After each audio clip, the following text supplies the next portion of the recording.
Oh, it's a blast, especially when Pantheon comes on, and Mm-hmm. everyone gets on stage and like Trivecta's chugging something on on the stage, and like Kill the Noise is yelling and hugging Jason Ross. Like, just yeah, I live for those moments.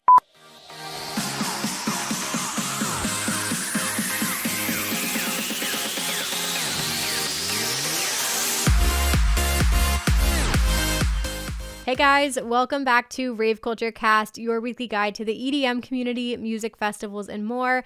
I'm your host, Emma Capotis. Happy 2024, fam. Feels so good. We made it to another freaking year, you guys. Oh my gosh. I hope you had an amazing New Year's Eve. Good luck getting back into work. It's gonna be a doozy, but I hope you guys enjoyed some time off and got to like relax and like think about what you want to do going into 2024 and any resolutions you have and everything. But I like the beginning of the year because we have this like amazing energy and there's an excitement and like a fresh start. So I'm super excited about it. I've got a lot in store for the podcast that I'm pumped about. But in today's episode, you guys, we are going to be talking to Ben Yee, who is the label manager of Ophelia Records, which is really exciting. This was actually like a very long time coming. Ben and I have been talking for a couple years now, and I'm super, super excited to finally have him here on the podcast. As you guys might expect, I'm a massive Seven Lions fan, so Ophelia Records being his label is something that I followed very closely pretty much from the beginning in 2018. So to have Ben on just to talk about the development of the label and his involvement, how they've grown it, what they're focusing on now. We also talk about like the bass music scene in general and his thoughts on that. Great advice for any upcoming artists and producers. He talks about what they look for and new tracks and artists that they sign. So tons of helpful tips and advice on that I'm really excited to dive into today. But before we do that, I want to shout out one of our sponsors, Loop Earplugs, which is an absolute favorite of mine. If you guys don't know, I'm going to put you on to this really quick. But these are high fidelity earplugs that help protect your hearing, obviously, from long-term damage or things like tinnitus, which is the ringing in your ear. So if you guys don't wear earplugs at shows or festivals, you 1000% need to.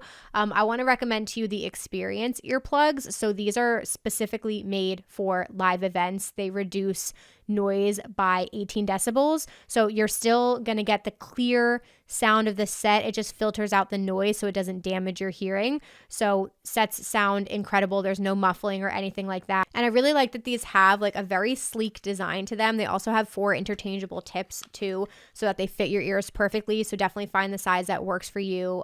They won't fall out. I've tested these. I've worn these to many festivals and shows, but they have just like a really cool design to them, and they're super comfortable in your ears. And I really like the sleek design. So depending on the color you want, I have gold, I have white, I have black, and they have special edition colors that they do as well. And it comes in this little carrying case, which is really cool. So you can attach it to your bag. But I have a discount link if you guys want to use that down below for Loop earplugs.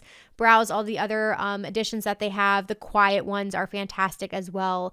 Those are meant more for moments like if you're sleeping at a camping festival and you want to pop them in overnight. They're made of a softer material, so they fit great in your ears, and you can sleep with them. I've also worn those on airplanes, so those block out a lot more noise, and they're specifically meant for like quiet moments for focusing, studying, anything like that. So they have amazing earplugs for all different settings. So again, check them out. I will have my link down below if you guys want to save money on any of Loop's earplugs. All right, you guys, with all that being said, I want to dive into the episode here with Ben Yee. So please join me in welcoming him to Rave Culture Cast. All right, hey guys, welcome back. I want to start off by saying happy 2024 because this is our first episode of the new year, which is really exciting. So today's guest has been a long time coming. I have Ben Yee here, who is the label manager of Ophelia Records, who's been with the company now since, I believe, 2019. So he handles everything from growth and development of the label, marketing and promotion, planning label showcases, events, A&R, all of the above. And we have tons of questions for him today. So I'm super excited for him to be here. And welcome to the podcast, Ben. Cool, amazing intro. Love it. Love the Yay. hoodie as well. Yeah, Had to represent. Listen, I would have worn some Gem and Tori merch as well, but we need to get on their merch. you can send over some after this. Hell yeah. Okay. Love them. But I was gonna say they've been on the podcast and I know like we've been coordinating for a while. So I'm excited to have you here as our first guest of the new year. Thanks. Excited, honored to be the first guest of 2024. Sounds like a big deal. Hell Yeah, yeah. no pressure, but thank you. No pressure. A lot of firsts here though. I don't think I've had a label manager on before, and I got a lot of questions like about your career and things like that, and so much I want to dive into with you. But I wanted to start off, since this is like we're wrapping up in December now, currently, like in general, how was 2023 for you personally and professionally? What a ride. It's been great. Label's been growing. A lot of exciting events for us. Obviously, the Journey 3 tour with Seven Lions was a big focus. Coming off the album campaign from last year, we're all super stoked. Biggest shows we've done so far. The usual festivals, signing new artists. Lots happened on the label side.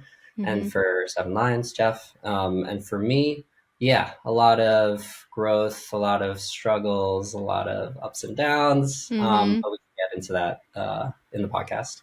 For sure. Yeah, 2023, I feel like for a lot of people, and it's kind of like all over the board, but it seems like a big growth year. And I do know people who like went through it this year. So I'm hoping that 2024 is like, okay, maybe went through some shit last year, but this year, like we have a more stable foundation that we can kind of build upon. So I'm like putting out the good vibes for everybody that 2024 is like much, much better to people, but we survived, we made it through. And are you a big resolutions person at all? I like to do the exercise. I know like you shouldn't wait Yeah. till the end of the year, or I mean, you could do whatever you want, but Yeah. I just like list making, I think. Mm. So I do that. One thing I try to do is like make that list like a few months early so I can start ahead in advance Mm-hmm. in this year and just like think of quarterly goals more so for the label and for just personal stuff. Yeah. Oh my What God. about you? Are you a type A person? I like to try to live in the middle. I Okay. like to be as moderate as possible and see things from both sides. So type Okay, A that's fair. slash B. Yeah. Yeah. That's fair enough. I was gonna Opposite. say I'm fully on like the list, like super organized, like hyper organized side of things, but yeah, it doesn't like necessarily bleed into other parts of my life. But like if I didn't have like Asana boards and things like that for work, or like journals to write things down, I would like lose my mind. So yeah, just wanted Oh to yeah. see where you're coming at for that side of things. We love boards and yeah, product Ugh, management. I'm sure, yeah, and it's going to play into your job, I'm sure too, because you're juggling so many things here. It's crazy. And before we kind of dive into what you're currently doing, I wanted to just learn a little bit more about you than what I can find online and LinkedIn and things like that. But you've worked for some really cool companies in the past, and I was sort of just curious, like your career path. Like, when did you know you wanted to work in the music industry, and was this like always the goal for you? hmm yeah, I started that interest when I saw Avicii in 2012. Mm, Into my school. First time I saw a DJ, I'm like, whoa, like the standard reaction when you go to mm, your first rave. I DJ'd since then. First as an artist, like pursued the producer route for 5 years, I would like to say, and mm-hmm, realized like some of the struggles of being an artist and that whole journey weren't really for me, but I knew that I wanted to be in touch with the community and just this environment in general. mm-hmm, So always kept that in mind. I started off at a talent agency, moved out here for film, was a film major, realized I never wanted to work at a talent agency again. fair. Uh, Not my personality type. Very, you need thick skin in that realm, and yeah, much respect to people who do that, but wasn't for me. Did move on to Lionsgate. Worked in their TV sales and distribution group. That was a great learning experience too. One of my best like role models, Lawrence Sabo. He was my boss. Showed me how to be like a salesman and how to use that in anything that you do in life. Mm-hmm, So really love that experience. Went on to Universal Music, worked as a marketing coordinator in their catalog division. So anything over 3 years old could be like, yeah, a 2018 album or 1975 album. mm-hmm. Not the band, but that Yeah. year, Yeah. that time frame. But yeah, that was my first official music industry job.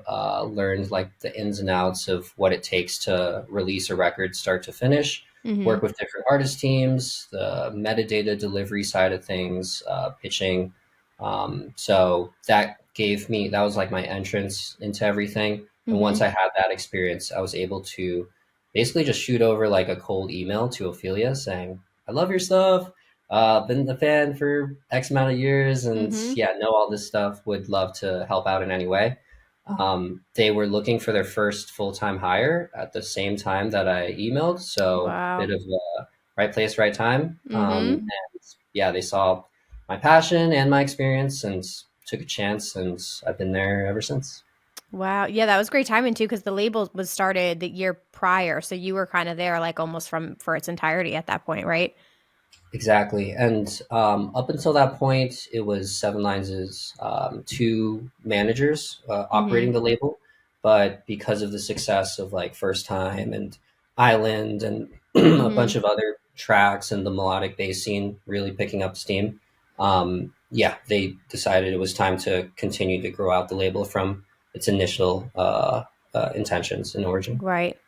That's awesome. And what were you like, what kind of music were you playing when you were DJing? Seven Lions, of course. Porter, Madion, big melodic bass guy. Honestly, Okay. like Jason, Wooly, Trifecta. So Oh, this was like okay. a In perfect your fit. wheelhouse. Yeah. That's I knew some perfect. people. Yeah. Yeah, and it's good because like it's interesting. I like to hear where people have come from because I feel like with a lot of jobs, until you kind of like land like where you've been for a couple years, I feel like at most of your jobs you learn what you don't want to do in some cases. You know what I mean? It's Oh, like it's good to get the experience, but you're like, okay, don't want to do that job ever again. But I have the skill set now, so it's good that you've landed where you are now and you're able to like exercise the parts that you wanted to. And clearly you've been there for years. I'm sure like you're touching a lot of different things, but mhm. how was it when you first started? Like you said, it was a very small team. The label was kind of just like gaining steam. So compared to where it is now, like what were the first years like? Yeah, first 6 months, obviously a big learning curve. Yeah, coming from a marketing coordinator position and a product management position to running a label in one of my favorite genres. I just came as a fan. And yeah, I just remember like the first time I met Jeff, it Mm-hmm. was at ADE. This was right when like they hired me, but I was just getting to know the team.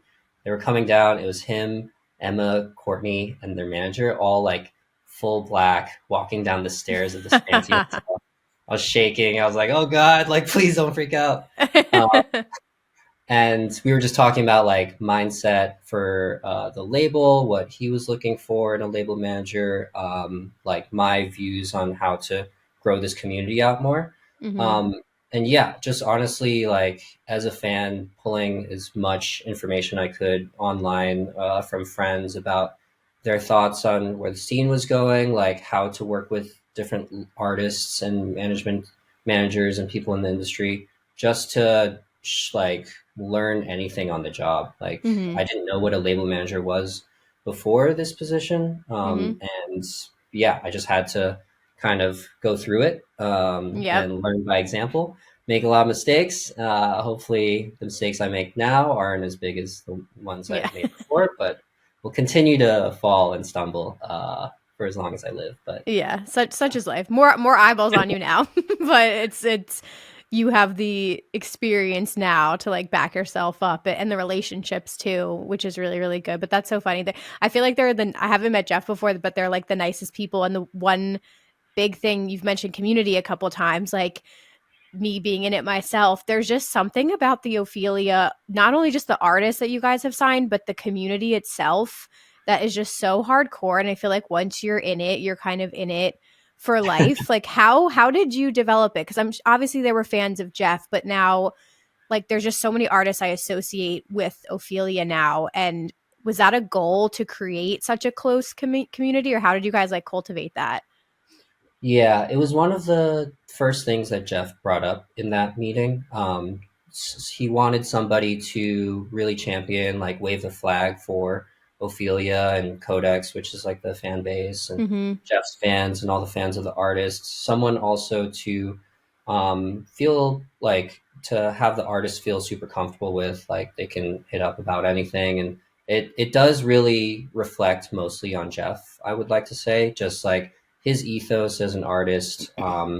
letting the music speak for itself, being a great human being, and just Mm-hmm. like merging like fan bases of completely separate genres, you know, trance and dubstep, Mm-hmm. to come together in this beautiful space. Like fans of his are some of the most like open-minded, like genre accepting people that I've met in the scene, and it makes my job so much easier to just like Mm-hmm. be able to work with people who are down to check out new artists or check out drum and bass or even some techno. Right. So yeah, on my end, it's just like growing out the socials, growing out the brand, giving people opportunities to connect over Discord or our radio show or live streams during COVID. And yeah, I've got a great team of people to help like provide expertise on all the different areas. And Mm-hmm. we are partner labels with Anjuna. So Anjuna Beats, Anjuna Deep, This Never Happened, and a few others. And they're honestly one of our biggest inspirations, both mine Mm-hmm. and Jeff's. You can't like talk about EDM community without mentioning Anjuna or Anjuna Yep. Fam, I think. Oh yeah, they're so hardcore. No, and I love the intersection of the genres because I want to say like even thinking back to some of the like I think the first time I saw Jeff was in at EDC Vegas 2016 I want to say, or it was EDC New York. I forget which one was first. Might have been New York, but one of the things that blew me away was how like seamlessly he blended the genres because I was still kind of new. So hearing like the melodic bass and dubstep, but then the side trance drops, like my mind was completely blown by everything, and he made it sound so good. So I was Yeah. like, you guys need to see this guy live. Like it's gonna make you like the other genres that you maybe didn't even think you liked. And so I love that the label has a little bit of everything on it, but how do you approach that when you're finding new artists? Is it like trying to find an even balance of them, or is it just like whoever speaks to you? Yeah. So this speaks to your question about how things have changed from the beginning to Mm-hmm. now, I guess. Back in 2019, yeah, we were riding off the highs of these massive classics and Mm-hmm. melodic bass, and then COVID hits like 4 months after I joined, and Jeez. everything changes. Nothing was the same. Um, Especially in like genre popularity too. Mm-hmm. Yeah, big theory that I have and other people share is that house started to become more dominant because of its easy listening, diverse like nature in Right. like at home or just like during lockdown. So you see the popularization of different genres. Uh, I think early on it started as a place for Jeff to release a lot of his music and a lot of his close friends. There's yeah, Midas, Jason, Trivecta, Wooly, and create more of a space for like a dedicated label for this more emerging sound. Mm-hmm. Um, Fast forward to now, where cross pollination between genres is so strong. You see John Summit going back to back with Subtronics and Yeah. like Fred again throwing rhythm down on main stage Coachella. So I think genre matters less as like this is me putting on my A&R hat now Mm-hmm. and just really finding artists who have a solid vision in their sound, their aesthetic, like who they are as people, how to express that, versus trying to mold into kind of like what people may think we're looking for. Right.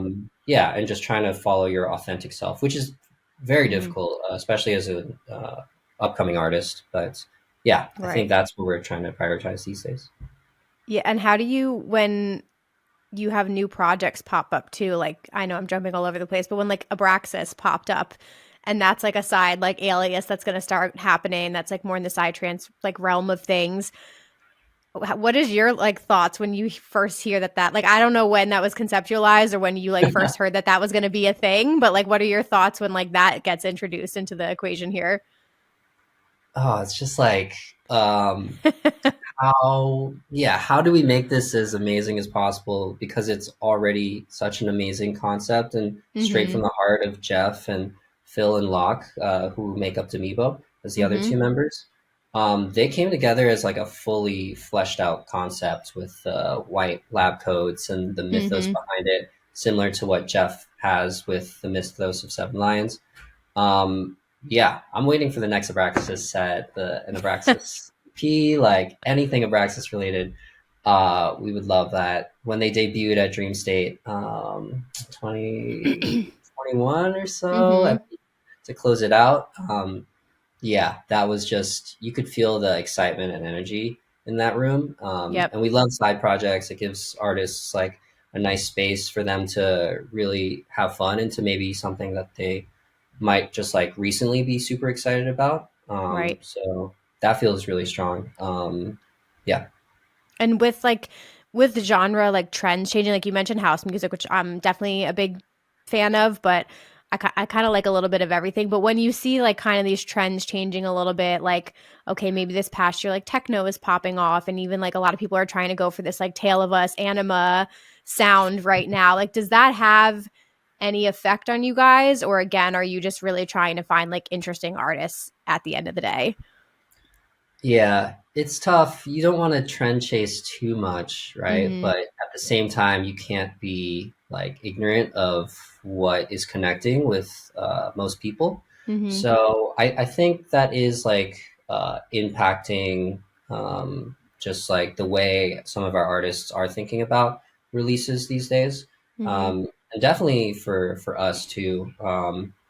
Like it'd be great to put out a bunch of big room records right now, but to Mm-hmm. see like how that connects with audiences and maybe even like streaming services, um, one has to be mindful of that. Like for big room artists, they're putting out like more big room trance or like main stage techno sounds to keep modernizing it, Mm-hmm. um, and to kind of ride a wave while still being true to themselves.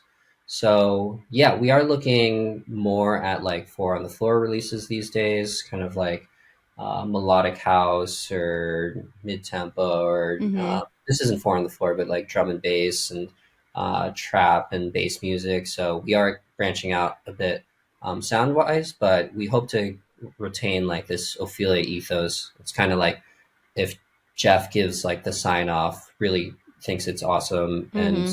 supports it in his sets, and the other Ophelia artists do, you'll see kind of like an Ophelia-ness form Mm-hmm. around the signing or the new artist, and they'll all support each other, do remixes or collabs or yeah, open for each other on tour. So that's what we're Right. trying to cultivate.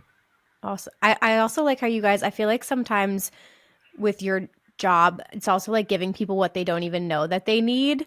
Because even Uh, with like with Seven Lions' new album, like when I first listened to it like fully through, I was like, oh, I thought this was gonna be in there or maybe this. And then I've like listened to it so many times through and have so many favorite songs from that, but it gave me something different than I was expecting. And then I like came to love it even more because I was like, oh, I didn't even know this is what I needed out of him. Even when like the album drops with like acoustics or I'm gonna blank right now, but when you did like the orchestral kind of like album, which like I was able to play songs at my wedding from that because it was oh, different I love that. versions of them. Yeah, my Yes, best send me friend's this. wedding song was First Time actually, but like it's amazing to get these other things too that are kind of like unexpected. So I feel like in a way, just like the way you guys are curating, not playing into trends, but also like you have to think ahead, like what people don't even know that they need yet in a way.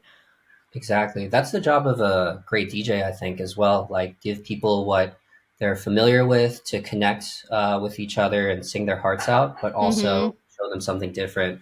Maybe introduce them to a new genre, and yeah, like yeah, be forward in Mm-hmm. like shifting culture towards somewhere that you really believe in. So Mm-hmm. that's what we try to do too. And how are you personally discovering new artists? Like, do you have a favorite platform you like to use? Or I'm sure you're getting a million emails a day, but Yeah, my ears are broken at this yeah. point. But emails for sure, and then Spotify. I think just like the radio. Like if I really am digging a song, then I'll just create a radio station from it. Try to like Mm, really go through that. The playlist landscape, of course, they drive like a majority of streams. So we do have to, or it's good to just like go through. Also, when lineups come out, I love just checking out all the names that I've never heard of before and just like going same your here.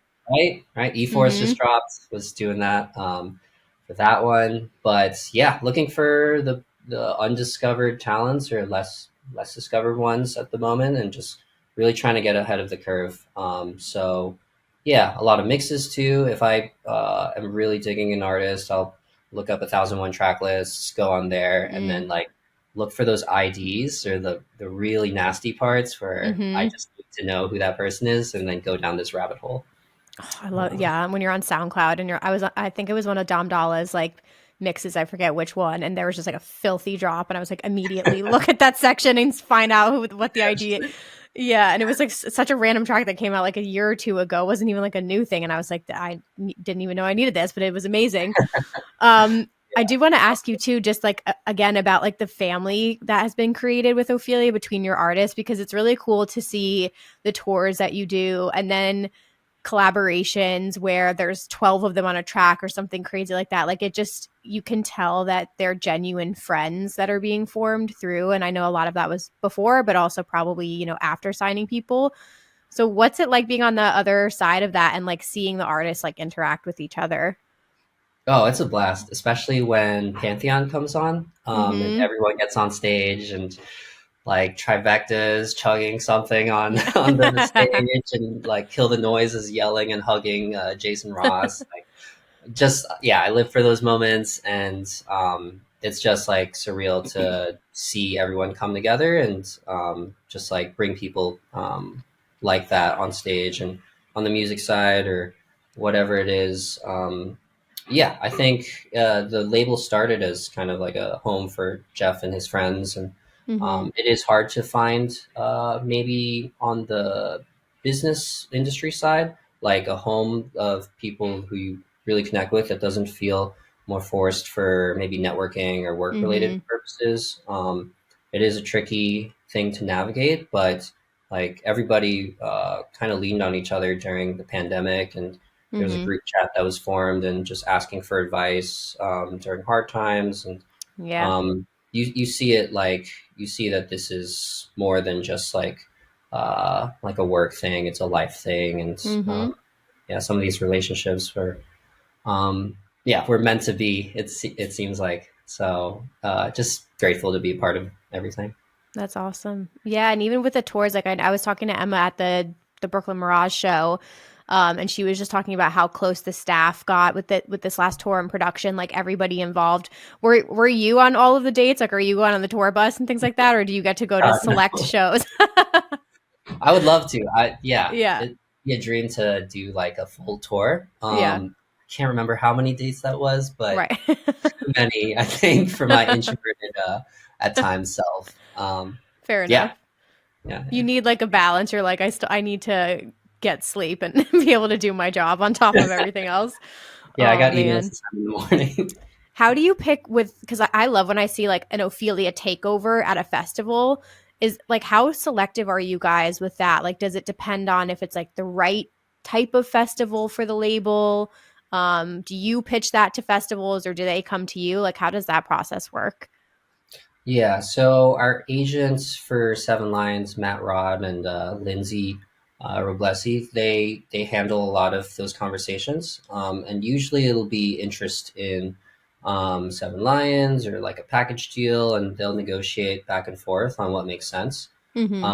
We did do, I think, one year like the most stage takeover. It was some crazy number that Mm, in the summer, like every few weeks, that did happen.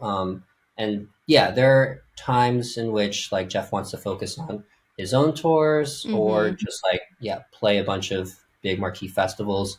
So it all depends on the routing from like all the other artists, who's available. Right. But it's always exciting to kind of see that get filled out and see who gets added to the Ophelia stage. Sometimes it's new people who we haven't really worked with as much and Mm-hmm. yeah, want to work with more on. But yeah, those moments always seem like the biggest party because it's just good friends Mm-hmm. having a good time, and yeah, you'll see them like jump on stage for each other's songs and those Pantheon moments, It's which the are always best. blessed. I'm so excited because a lot of them are going on Groove Cruise. So I know like Emma Yeah, and Courtney will be there. Trifecta might. I'm doing Midas's like bar crawl that he has. Like that's his artist activity. So I was like, oh, I'll get to like meet everybody and like just see them all hanging out with each other too. So it's cool like when you see like a bunch of the artists like on a lineup together, because then you get to see see them all play throughout the weekend. So I'm really looking forward to seeing them on Groove Cruise. But do you have a favorite? It could be a tour or a venue or like favorite live event from the past, like Ophelia showcases or a Seven Lions show. Yeah, I would say Chronicles. Seven Lions is a festival that he hosts. I think was my favorite. The rendition at the Gorge. This was the third edition of the festival, and the Gorge is just yeah, undefeated in my eyes and personal venues in the U.S. Yeah, destination festival of sorts, and just like seeing Abraxas kill their set, like yeah, like Halien and Atlas come out for Rush Over Me for like a finale for Jeff's set as Jeez. you see like the sun setting in the canyon. Like it Yeah, you was can't be that. That's um incredible. and then also Red Rocks. Whenever we do Red Rocks, like that's another amazing venue to witness any live artist or musician. I bought tickets for September. It's my first Red Rocks experience. Ooh. Yeah. So are you going to be there? I'll be there. Yeah. Okay, Let's good. I'll party. come say hi. I know, because I was like, I know one day, like Red Rocks has just been at the top of the bucket list, and things just came up. And then I was like, then I was pregnant this past year. So I was like, okay, we need to find the right thing. And me and my best friend, like, we were always like, it's either going to be Above and Beyond or it's going to be Seven Lions. And then the show was announced, and we were like, Good fuck it, choices. we're buying tickets. Yeah. We got to go Love do it. Yeah, so I'm really excited for that show. And you mentioned Chronicles too. I'm like, that completely slipped my mind, but I was going to say, like, thinking forward, so thinking into 2024 now, and like leveling up the shows, leveling up the label, like what are things that you want to accomplish next, or like where can you push the label or live events next? Yeah, I think it's to continue waving the label flag because a lot of people in the wider dance community know Seven Lions and like a bunch of our artists, but maybe some of them might not be as familiar with the Ophelia brand as much. Mm-hmm. Despite the fact that we have done a bunch of showcases and we're doing like co-branded tours. Yeah, I think continuing to shout out the Ophelia initiatives that we're working on, Mm-hmm. which we can't announce yet, but we have some interesting things in the works for Yay. 2024. Look out for March specifically. But yeah, continuing to grow the label presence, grow out the label team, work on signing a bunch more exciting new artists, seeing how the sound develops. I would liken the current state of affairs to be in kind of like a rediscovery phase, or also Nice. like a growth phase, because of the changing like sonic landscape of the times. Mm-hmm. So we're only 5 years old from this year, so we're still a Right. baby in the grand scheme of things. Mm-hmm. And yeah, like this shift into house and techno and other genres really like puts a mirror to us and asks us like, how are you going to change with the times with TikTok and Mm-hmm. new forms of social media and marketing? And we don't want to lose ourselves in that process, and kind of like understand where things are going while yeah keeping our core identity. That's awesome. No, I'm so excited to see it, because I know like with different album releases, and like there was a huge tour a part of 2023, and like you said, like sometimes it's deciding what to focus on. So maybe it's, if this was a huge tour year, like maybe like you said, next year's like festival takeovers or something like that. But would you guys ever explore something along the lines of like what Excision and Millennium are doing with like Ember Shores, where they're doing like these all-inclusive takeovers? Festivals are a lot to handle. Fair. Yes. So it takes an army to raise a village, I think. But yeah, I think Chronicles is kind of our version of that, Yeah. like a 2 day getaway where we can kind of host like our own stages, and put together interesting like installations for fans. And yeah, there should be more news to come on the next one, which will be bigger, better, more improved. Amazing. So keep your eyes out. Where can people connect with you? Because you mentioned the Discord. So can you talk a little bit about that community if people aren't aware of what's going on over there? Oh yeah. For our Ophelia Records Discord, it's the biggest melodic bass fans that you can imagine. Like, there's a lore kind of meta going on about like who can predict what's coming out at what time. Ah. And these people are straight up like CIA employees or like private investigators at times. I don't know Yeah. how they get this. I think it's just like their fandom, them following the artist so passionately. But yeah, you'll see conversations about like the state of dance music, melodic music, album conversations, not just Ophelia related, but um, everything that's happening, I think. Mm-hmm. And yeah, I think Codex is another one. Codex Leonis. It's our Facebook group that's been around for a long time, still kicking, highly Mm-hmm. engaged. They'll do meetups at like Red Rocks or some takeovers. So if you're looking to go to shows and you don't really know too many people who share the same music interests, you can always find people on there. Mm-hmm. Yeah, I was buying a new pillow at this mattress store last week, and he was a part of it. So yeah, we That's connected so funny. over Seven Lions. I'm sending him some merch like today, That's awesome. and yeah, this community runs strong. If you just see like the decal, like the sticker on the back of a car of like Mm-hmm. Excision or Seven Lions, you can immediately create some kinship there, and I'm sure you can see that like if you see a totem of somebody, it's there's like this unspoken Always. bond, right? Yeah, anytime I see anyone with Seven Lions totem, the amount of candy I've gotten from subscribers with like Seven Lions on it or like his emblem, like anything, like they know what's up. But yeah, I've been a part of the You Facebook know, group you for know. like years, and it's incredible. And yeah, I would encourage people as well to go to the meetups because I always say like if you're a solo raver or you're just looking to meet people, like online is a great place to start, but there are so many opportunities to like see people like, you know, if you have a local show coming up and you have no one to go with, like pop onto the Discord or the Facebook group and see who's in your local area that you could go with. It's an awesome way to connect with people. Um, okay, I would love to dive into our listener questions here at the end, just like pop Go. these off because people were excited. Okay, so let's see. There were some questions about like social media, which we haven't gotten into yet. But the first one says, "Is it true that labels don't sign anyone with under a certain number of social media followers?" So does social Hmm. media following play in a factor at all?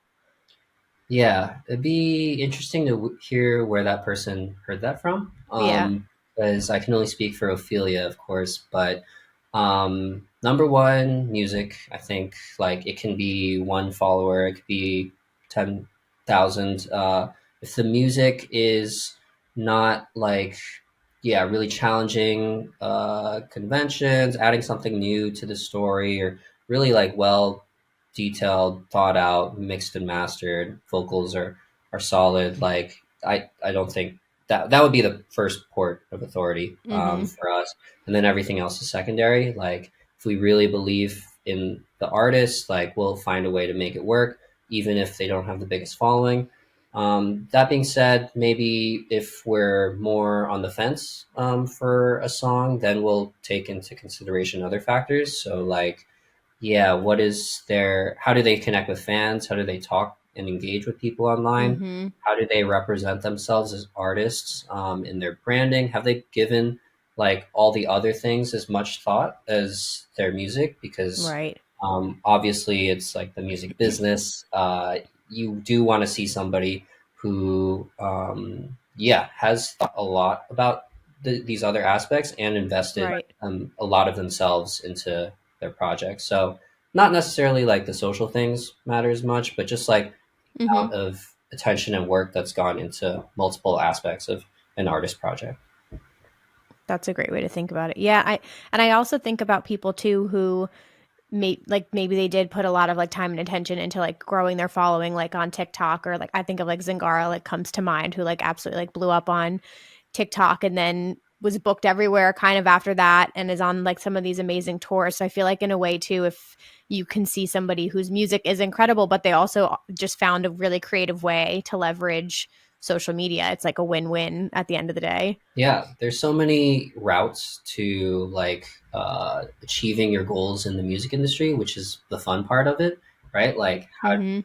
where do you want to spend the most attention on, and like it's also about growing community, right? Like you can make the craziest bangers, like craziest sound design you Mm-hmm. want, but if you're not like engaging with people, and like these people are the ones who are buying tickets to your shows, who are supporting you, buying merch, like creating a career for you, then how do you expect to like have really like longevity in this project?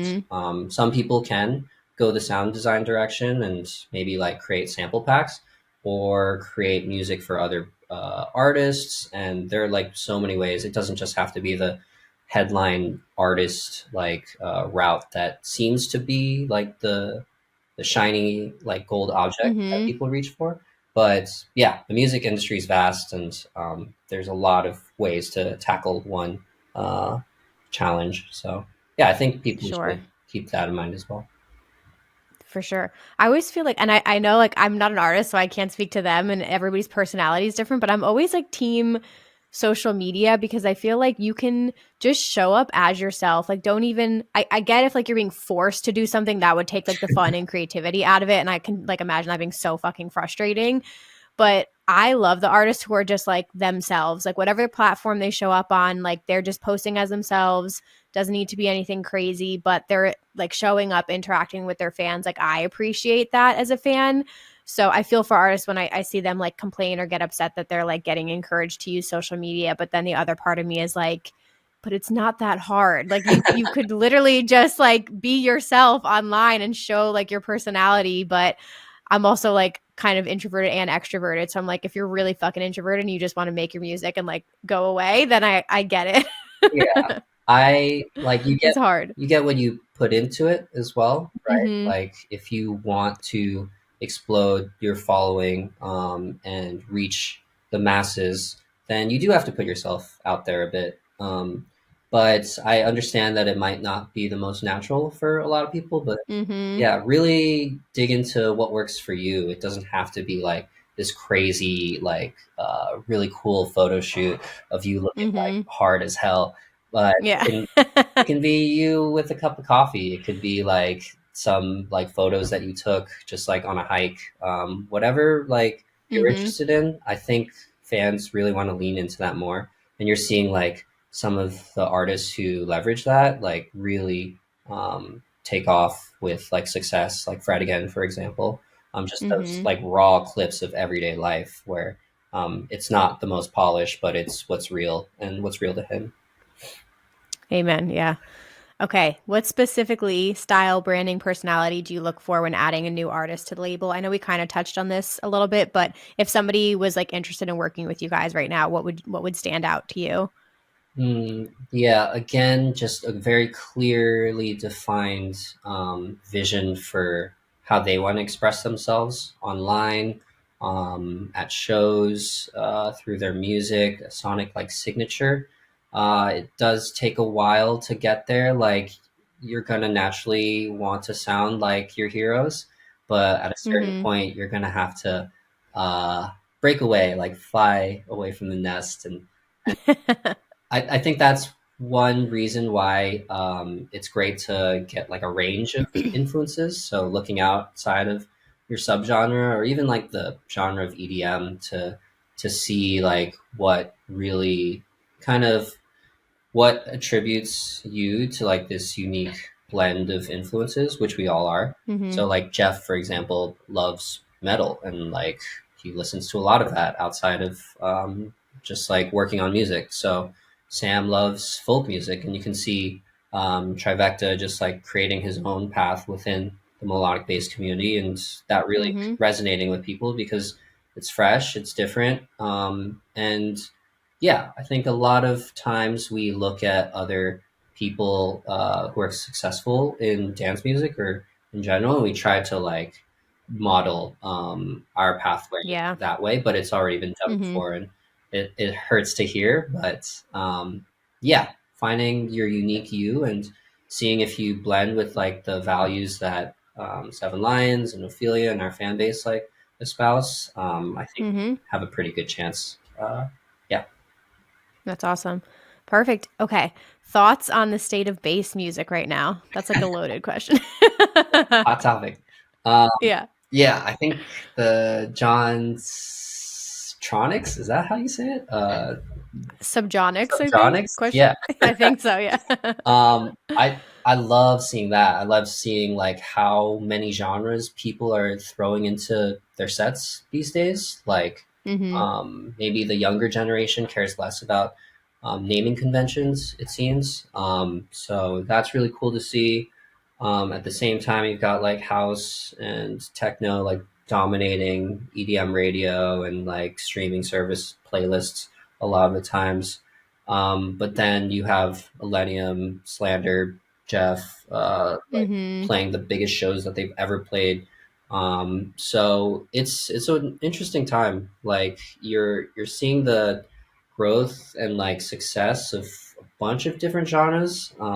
Things Mhm. are like more fragmented, of course, but you've got people like ISO now too, like breathing life back into like old school trap with like a new school sound, and I'm just excited to see like all the new subgenres that are going to be coming up in the next few years, Yep. because these producers are so insanely talented. Like you'll just find like a random TikToker who creates the most highly edited like 1 minute video off of like a frying pan sample, and all these people are going to become like live performers soon, and we're just going to get like this huge influx of talented new like thinking creatives. So yeah, I have no idea what's going to happen. I can only take guesses. Yeah. But yeah, it's an exciting time, I think. What do you think? Agreed. You know who stood out to me this past year, and I know like, and he's has one of the strongest communities I've literally ever seen is Grizz.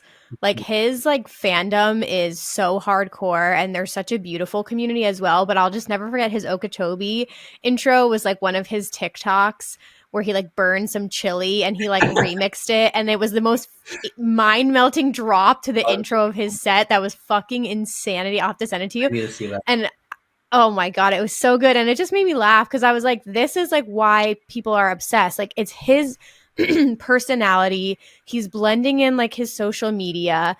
He's playing the saxophone live. It's so colorful. The production's incredible. Like, that to me was one of the best shows I've seen. And I just think like people's standards are like higher for music and production as well. But it's like you said, finding your unique sound. Like, it's just no one else is doing things like that. So he stood out to me in like the scene this well bass scene as well this year. And I think like Alley Cat right now, I know a lot of people are talking about Alley Cat. She's like been popping off Recno this year. I don't know, there's a lot of like interesting acts right now, but I do agree with you where I think like the Slanders of the world, Seven Lions, like those names and the people who have a love and passion for melodic bass, I don't think that goes anywhere. I think maybe you just get introduced to other genres and kind of get to enjoy a little bit of everything. But I feel like the people who are into the genre are like here to stay. Like they're very into the genre, like you said. So Yeah. it'll be interesting to see what happens next year. Okay, last couple of questions. How have apps like TikTok affected the label and your artist's approach to music? Thankfully, I feel like the artists that we work with a lot, they haven't really factored that in too much into the music making process. You can, yeah, I'm sure you could probably like game the algorithm a little bit if you wanted to, but even that might be Mhm. tough.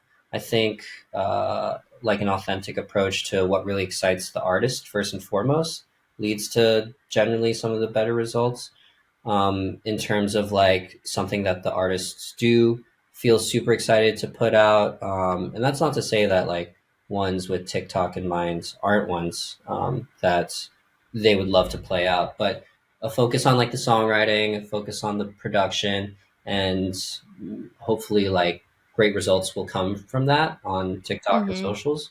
I would just hate to see like an artist really kind of compromise their vision for like the latest trending platform. Mhm. One thing I do see a lot of artists do is like make their art and then like utilize the platform in interesting ways to promote that art. So Right. they have their creative process, and then like they're able to also utilize technology to reach new fans in cool Mm-hmm. ways, like the Alley Cats, like of the world. And yeah, I think there are also really talented people who make songs specifically for TikTok, like funk, the entire genre off there, just like Right. massive streaming numbers. Who would have seen that coming? Um, Right. but yeah, I think like wave music too has a place in there, and a lot of cool subgenres that could honestly like kickstart an artist's career. Mm-hmm. Really depends on what you want. It's like a choose your own adventure RPG. Yeah. I, I agree with you. And it's like it's one of these weird things where I wonder how like the artist like thinks about it too, because like somebody who pops into my mind is like Disco Lines when he did like the techno and tequila, like sound was fucking everywhere on TikTok. Mm. Or like what happened with the Dom Dalla and MK, like Rhyme Dust. Like I don't think I've ever seen that before, where they just like teased a super short clip in the fall of last year, and it blew up to the point where like they literally had to like finish it and release it earlier than they were planning to, because the internet like exploded and they wanted the track so bad. So I think of that where I'm like, it has the ability, the platform has the ability to absolutely like skyrocket a track or an artist that could take them to these like insane levels quickly, if that's like lucky enough to happen to you. But then on the flip side, it's like you could get known as like a TikTok artist too, which isn't necessarily a bad thing, but people might just like, may not even know who you are, but they'll know who like your song is. Exactly. If you're able to pivot off that and like turn that into a selling point Mm-hmm. with like promoters and people to sign off on collabs, then that'd be huge. Right. And I think it does work for certain artists more so than others. Like Summit is a mastermind at leveraging Mm-hmm. socials and teasing out things and creating like so much hype, letting the audience speak. Like, should I finish this ID? I love seeing those when artists kind of Mm-hmm. just throw out ideas and then the internet speaks. Yep. That creates more fuel to the flame for a lot of tracks, and you see Yeah. that a lot with like, yeah, like guitarists, songwriters, like people who just like one video could change their life, and if they hadn't put in that time, recorded that one video, maybe they would still be just seeing the same results. So. Yeah. Very, very true. Okay, last couple questions here before I let you go. This I just had to include this because I thought it was funny. Someone said, "Are you hiring, and where can I send my resume?" I love that. Depending on when this episode airs, we may be. So, yeah, if you have marketing, social media, or music management experience, just send a resume to Ben at opheliarecords.com. Yeah. Flood And, the email, guys. I'm just kidding. even if If you're qualified and you have experience, please. we love experience. We are, yeah, I'm not sure if we'll be hiring at that moment, but would love to chat still, regardless. Beautiful. And then I don't know if you know this number, how many submissions do you get in a week? Just straight cold demo submissions. I want to say like 50 to 100. So yeah, if you don't hear back in a while or Yeah. in general, please forgive us. We do listen to every demo that comes our way though. And if it's the right demo, if it's the right time, you will hear back from us. We will find a way to reach you, if that's on email or IGDM. Mm, Just understand that if you don't get a response, it's not because you're not making great music, but yeah, maybe our A&R isn't aligned, or there might be something in the production process to work on, whether that's hmm. mixing or vocals or adding your own signature sound in there. So don't give up. Can feel like a black hole, but yeah, Yeah. it's part of the process. Fair enough. Yep. And is A&R a group thing, or does it fall on one person's lap? So I'd say both somehow. Yeah. For A&R, I do listen to lion's share of most of the music that comes into Ophelia. But yeah, we've got a team of people who sign off on the process and send over tracks to me, send over certain artists to me. So yeah, once it is a group thing. We'll all like come together over email or over text and just discuss what we're looking to sign that period. Yeah, there's still I would like to still leave some mystery behind the process to not reveal all our Perfect. secrets, but yeah. That's totally fair. All right, and my last question for you, this is just something I thought of, but for you just like personally, because I'm sure you can get like fatigued by the amount of music you're listening to and things like that, and even just like, being focused on your label, but like even next year, are there festivals like you like to go do for fun just to like get inspired or see new acts or like get inspired by the art or the venue or anything? Like, is there anything you're just doing for fun to, yeah, get Got to creative? keep that flame alive. Mm-hmm. Yeah, one of my favorites was Lightning in a Bottle, and Ah, yes. I'm very sad because it's always near EDC week, and that's just like Mm-hmm. the Super Bowl of EDM in the States, it seems like. So it's tough to juggle two festivals back to back. But I would really love to go there this year. Yeah, we are planning like a Tomorrowland trip for the first time, and Nice. that's the ultimate mecca. I feel for any raver, Have you ever been? first time. So Oh, nice. Okay, awesome. really stoked. You might have a guide on how to survive it. I'm not sure. I've had 2 episodes. I've had friends on who have done Tomorrowland. I haven't done it either, but yeah, I have friends going next year. Yeah, it's not too late. Pre-sale registration just opened, so Don't tempt me with a good time. yeah, We'll see. Oh, that's good to hear. Yeah, Lightning in a Bottle I've heard amazing things about too. So that's another one that's on the list. But this has been fantastic. Thank you so much for taking the time to answer these questions. And I'm of course. so excited to see what you guys do next year. And it's just awesome to see the growth. And I'm excited for all these secrets that you're holding here. Thanks. I appreciate it. I appreciate what you do for the community too. Like Thank you. this community must not come overnight. And like I can tell you're just like a true fan, just like bursting at the seams to share Yeah. all of your experience and like, I don't know, keep the culture alive. So yeah, just love being on the podcast and thank you again. Thank you. Yeah. And then I'll plug where everybody can connect, Ophelia. And then Ben, what's your personal Instagram or where can people connect with you? Yeah, Instagram is it's Ben Yi, and that's YII.